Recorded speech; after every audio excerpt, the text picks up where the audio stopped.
Yeah, my view hasn't changed that much in 4 months. It's I thought we'd get a year-end rally, and obviously that didn't really happen until today. um, but not a lot is changing out there. I think we're kind of slowly gravitating towards lower inflation levels and a recession ultimately. But with the election in the fall, it kind of stretched things out. I think the Biden administration put all kinds of things through the government to try to keep the economy propped up and help the Democrats in the election. Didn't really help them, but now we're probably going to pay back, I would guess, in the first half of this year, this coming year. So, but it doesn't really change anything because that's what I was expecting anyway. It's just kind of getting there a little more slowly. I think we are ultimately heading for a global bust still, and that I still expect that in 2025.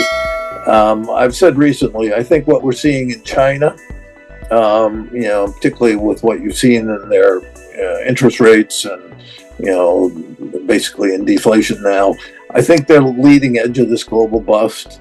They are more levered than anyone else. They have more excesses than anyone else, and they're running into more problems than anyone else right now because of their dependence on real estate. And I think it's just a matter of time before the rest of the world catches up with that. So I think that's probably going to be the big story of 2025. Yeah. So my call has been for several years. We'll get this melt up, and then the bust and bear. So bust refers to the economy, the financial system, and bear market accompanies that to the tune of maybe 70 or 80% downside. But we aren't done with the melt up yet. So my view, in spite of so much bearishness coming in here, very very near term, you have people calling for a top here, saying there's a lot of dangerous signs here, saying that the market is we're seeing little breath. This correction of the last month has taken breath down. So there's a lot of people thinking we've seen the top.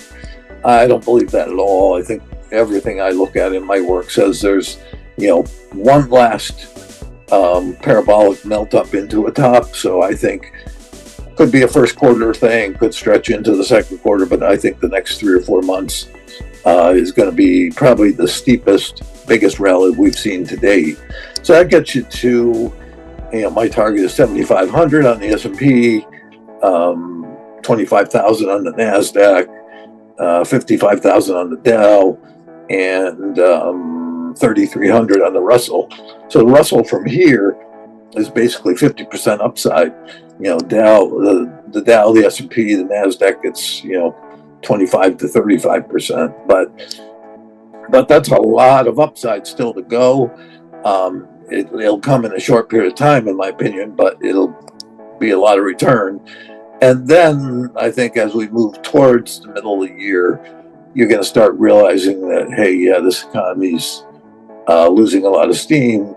There's, Europe and Asia obviously are already in trouble, and Canada is struggling. Australia's going to join that. So I think what we're going to see as we move through the year is that we first go into recession, and then recession turns into this global bust, which is my definition of that is that it's something the speed of a recession, but far worse than our normal recessions.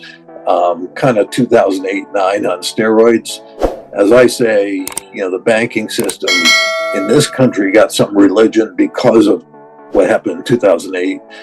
But banks around the world, Europe, Canada, Asia, are in far worse shape now. And I think that's where you're going to see the biggest banking problems. But then, because it's such a small world now, we're all intertwined. There's plenty of counterparty risk. It takes us down too. I don't know about bank failures, other than regional. The real estate issue is going to probably come to the surface. But in terms of big banks, I don't know that they get as bad as last time, but they certainly are not going to be going. They won't go unscathed. If you look, even in 2008-9, it came back quickly, faster than the markets, but it did get hit initially, and I think that's what you can expect here. As I've said it, gold won't fall anywhere near as much as the equity market, in my opinion.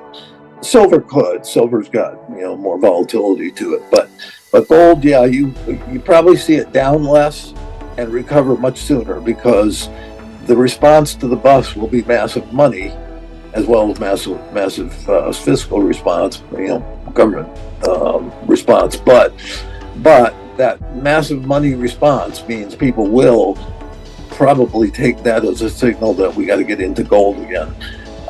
So I'm kind of using it. I still think there's a big run in gold and silver here in the next 6 months. But I'm saying gold can get to 3,400 here before the bust, pre-bust, and then could fall back anywhere from its breakout point at 2,100 to mid 2,500. So if you do a calculus on that, it's basically saying it can fall by somewhere probably between 25 and 30%, something like that, which would be half or less, half or a third of what the equity market does. Silver, I'm calling for it to run to 75 from here, so it's at 29. 29 to 75, and then back to at least back to here, and probably back towards the low 20s, mid 20s to low 20s. So that one's much more volatile. And then post bust, I think the precious metals are going to lead the pack. I mean, you will see, I think, gold get to 20,000. So if it gets back to say 2,100 and then rallies to 20,000, almost tenfold move. And silver, I think, can get to 500. So, if it moves back to the low 20s and moves to 500, you're talking about, a 25-fold move. So there's, I think, a huge future ahead in the precious metals.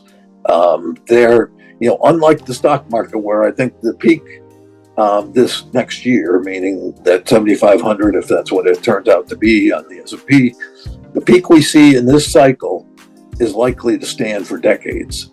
In terms of the indexes, there'll be opportunities within the indexes, lots of groups that will do well, commodity producers, etc. But the indexes, I think, because of much higher interest rates next cycle, it'll squeeze PE multiples, etc. So I don't think you'll revisit the highs of this next, probably see the highs in the first half of 2025, maybe even first quarter. Those highs probably won't be seen again this decade, and maybe not next decade. Whereas the gold and silver, obviously, I'm talking about 20 plus fold increases in the metals, and obviously the miners will benefit greatly if that happens.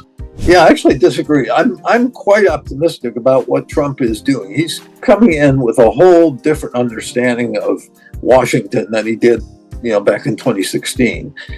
He's hitting the ground running, assuming most or all of his nominees get confirmed, and I think his cabinet posts get the people he wants. I am optimistic that Doge will make some significant cuts in government, and that we'll see a much more efficient government 2 and 3 years from now. The problem is the macro trumps that. I mean, I'm talking about something we haven't seen in 90 years. You can call the Great Depression part of it was a bust. We did see massive bank failures around the world. And we did see, an economy that was far below any recessionary norm. So you could call that what I'm calling here. This one isn't going to be a Great Depression. It's not stretched out over a decade, because they will print that money pretty quickly. But the damage that's done in that 12 to 18 month time horizon that we're in a bust is massive.